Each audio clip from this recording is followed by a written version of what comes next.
Até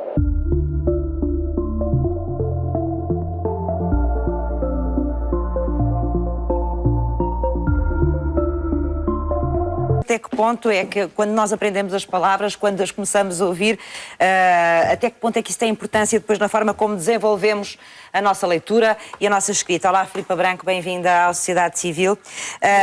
O que é isto da consciência fonológica? Então, a consciência fonológica é a capacidade que a criança tem para perceber que num discurso, este discurso é feito por frases, as frases por palavras, as palavras por sílabas e as sílabas estas por unidades mínimas, que são os sons que nós chamamos fonemas. Como é que nós ganhamos essa consciência? Então, desde o nascimento que o bebê está exposto a estímulos auditivos e desde que o seu sistema neurológico e auditivo esteja intacto, ela consegue percepcionar, discriminar e processar esses estímulos. Então ela vai começar a perceber um som e a conseguir distingui-lo de outros sons diferentes. Vai começar a discriminar auditivamente esses sons. Só discrimina os sons ou consegue atribuir-lhes significados? Primeiro começa só por distinguir os sons. Só por distinguir. Começa a dar atenção mais à voz humana, consegue dar atenção primeiramente à voz materna principalmente, consegue distinguir vozes zangadas de amigáveis e posteriormente começa a dar o significado, a perceber sequências de sons, a responder a essas sequências e por volta dos 3 anos já consegue discriminar todos os sons da sua língua materna. E aí começa a desenvolver a consciência fonológica. Diga. Esta consciência fonológica abarca algumas capacidades que estão relacionadas com rimas, aliterações, que são as repetições de sílabas ou sons no início das palavras, com a consciência silábica e a consciência fonémica. E que podem ser desenvolvidas e que vão sendo desenvolvidas ao longo nos primeiros anos de vida. Das canções, exatamente, das lenga-lengas, não é? Exatamente. Etc. E repetem muito as coisas, repetem muito as palavras, repetem muito sons, ainda antes de reproduzir palavras. Até que ponto é que esta fase, este processo que nos esteve aqui a descrever, pode ser importante para prevenir mais adiante situações de dificuldade na criança, na leitura e na escrita? Pronto. A consciência fonológica vai-se desenvolvendo, não é? Aos 3 anos as crianças conseguem identificar rimas e aliterações. Entre os 3 e os 4 começam a conseguir fazer a divisão silábica de palavras de 2 a 3 sílabas e aos 5 anos já começam a operar a nível dos fonemas, dos sons. Esta consciência fonémica vai ser desenvolvida mais a partir do primeiro ciclo, da aprendizagem da leitura e da escrita. Ou seja, vai começar a associar o fonema, o som, à letra e vice-versa. E, portanto, esta consciência fonológica está intimamente ligada com a aprendizagem da leitura escrita. Por isso é que deve ser muito estimulada até à entrada do primeiro ciclo, porque depois poderá influenciar na leitura escrita e poderá levar a perturbações que influenciam o sucesso escolar, a motivação para as atividades académicas. Como é que isso se treina? Exatamente pelo aquilo que disse, fazendo muitas atividades com rimas, as canções, as lenga-lengas, as adivinhas, fazer atividades de divisão silábica com batimentos, utilizando, por exemplo, instrumentos musicais, com as palmas. Tudo isto vai levar... São atividades, pequenas atividades que os pais podem fazer em casa com as crianças, não é? Exatamente. Temos nesta altura também, é por isso que surgem nesta altura muito também os livros com sons, não é? Em que eles ainda não leem, mas carregam nos botões e os livros vão emitindo sons de animais, etc. Exatamente. Não é? São desta fase também, não é? Exatamente. Muito esses livros.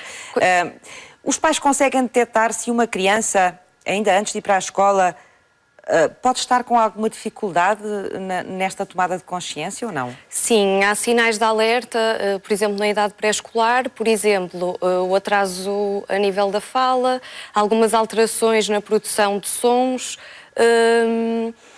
também algum historial na família de atraso de fala ou de linguagem. Tudo isto poderá dar um sinal... O que é considerado um atraso de fala normal? Ou qual é aquele que deve preocupar as pessoas? Eu estou a dizer isto porque as crianças não começam exatamente todas a falar à mesma altura. Exatamente. E algumas demoram bastante tempo. É verdade. E algumas até não falam, até não conseguem dizer as palavras diretas quase e depois começam a falar quase de repente. Também há casos desses, não é? É verdade.